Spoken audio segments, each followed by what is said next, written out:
2 years ago, in late 2014, early 2015, I was exposed to the Flat Earth theory. Though at the time I was intrigued by the idea, I still thought it was impossible. I kept looking at it anyway. Some things I laughed at, some things made me think to myself, that actually makes sense. So from January 2015 to October 2015, it became an everyday thing for me to wake up, get my coffee, and then sit down and look at the Flat Earth theory. At least that's what I used to call it, Flat Earth theory. After 10 months of examining the information available and also figuring out other things on my own, it became quite clear that the Flat Earth is the truth. Do we know the exact layout of the Flat Earth? No. But I still believe that the Gleason's map is possibly the real deal, but I'm not certain. One thing I know for sure is that no one has debunked it. It's only been denied by people who can't adequately show why it doesn't work. To me, it makes sense that Gleason's map is accurate because it easily converts into the globe model, and that's how this deception started. They just turned the accurate flat map into a globe and said, "This is where you live." And many people say the Gleason's map is just a flat representation of the globe, which is wrong.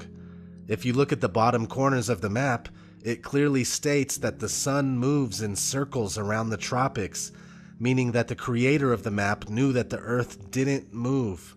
But also, Alexander Gleason wrote a book called Is the Bible from Heaven? Is the Earth a Globe? And you can easily see for yourself in the book that he is a flat earther.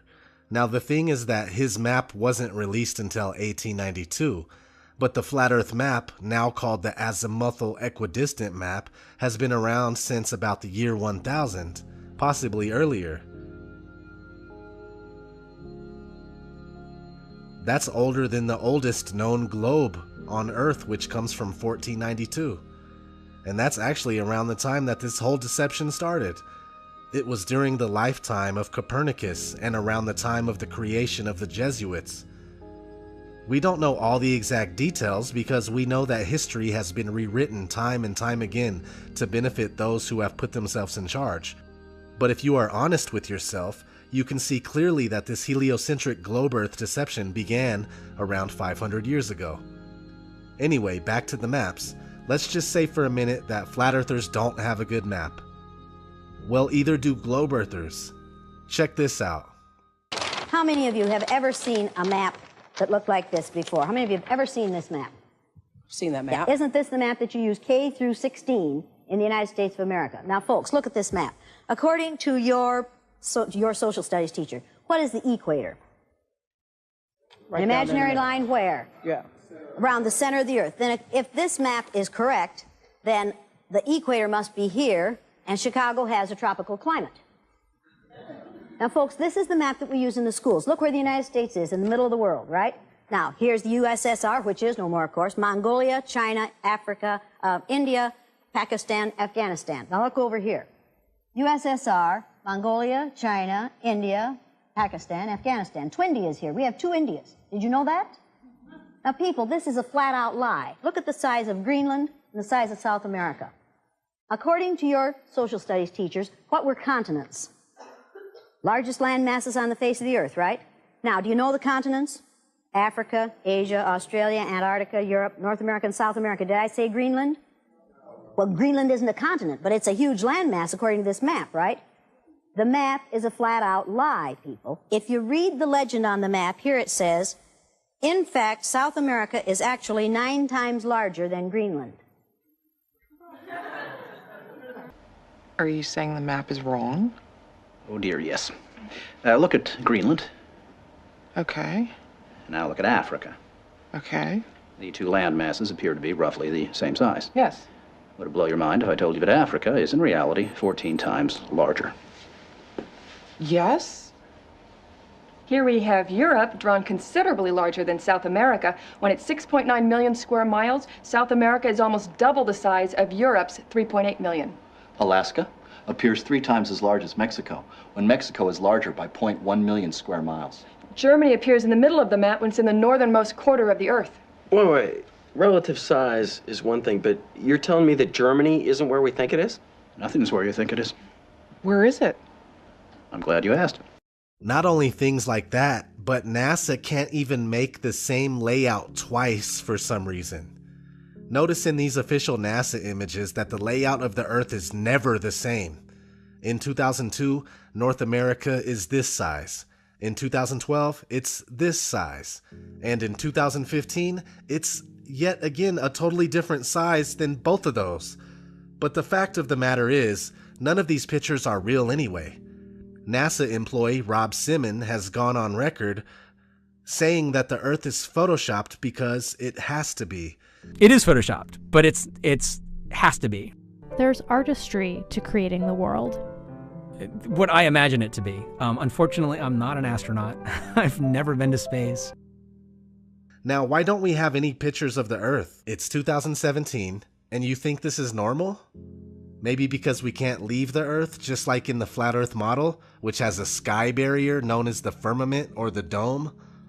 NASA tries to be clever and say that we can't leave the Earth due to the Van Allen radiation belt. Right now, we only can fly in Earth orbit. That's the farthest that we can go. And this new system that we're building is going to allow us to go beyond and hopefully take humans into the solar system to explore. So the moon, Mars, asteroids, there's a lot of destinations that we could go to, and we're building these building block components in order to allow us to do that eventually.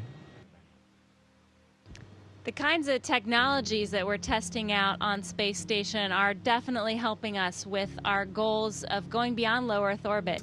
But if you're smart, you know that this is a cover for the dome. We can't leave Earth, people. I mean, Bill Nye the Science Guy even tells you this straight up. One thing I really want your generation to embrace is that the Earth is a closed system. We cannot leave the Earth.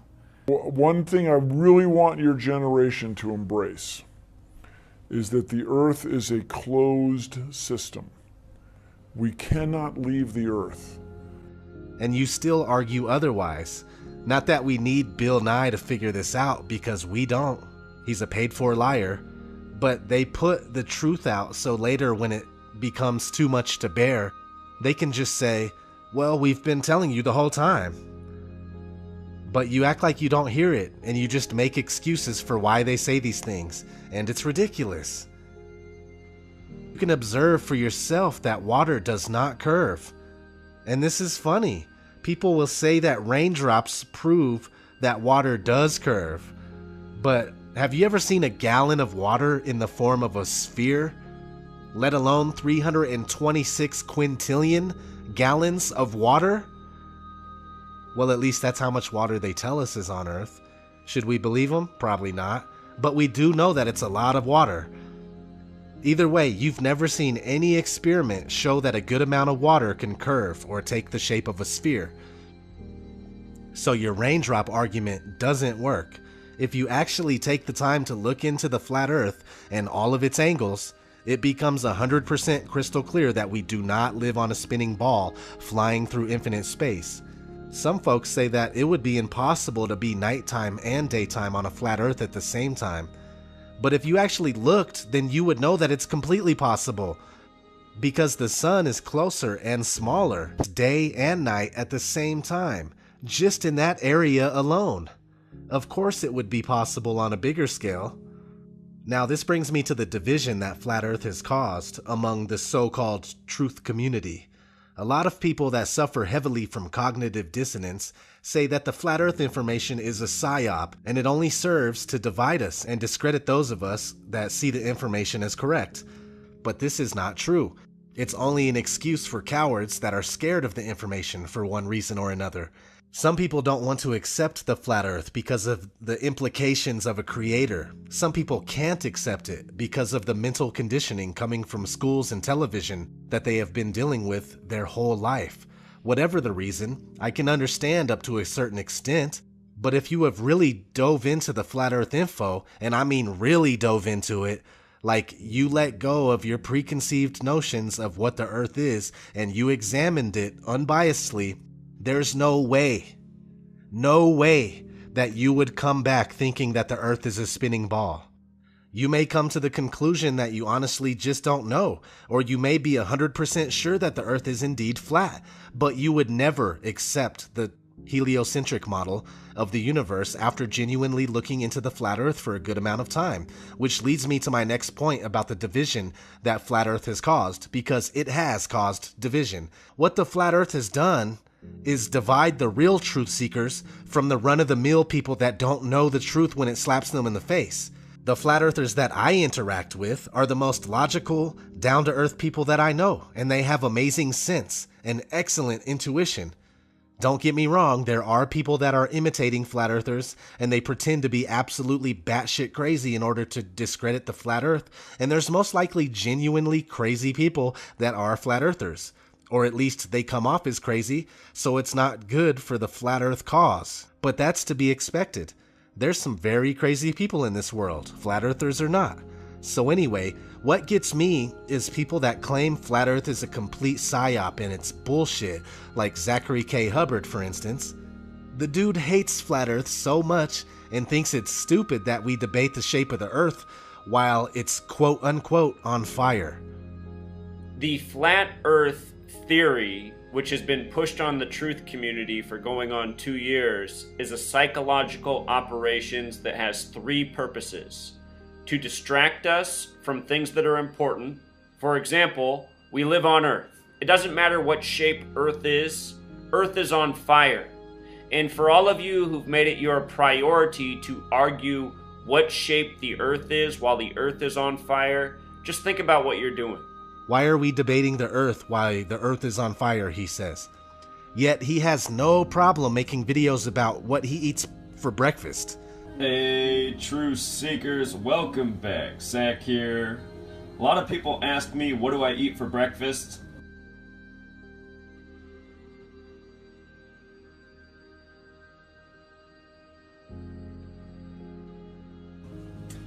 I'm a routine guy. I eat the same thing almost every single day, and this is just how I make it. I normally have oatmeal and tea for breakfast.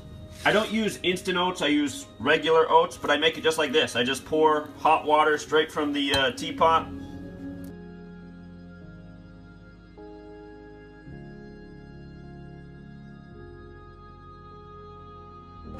Got your results back, and I'm sorry, but the test was positive.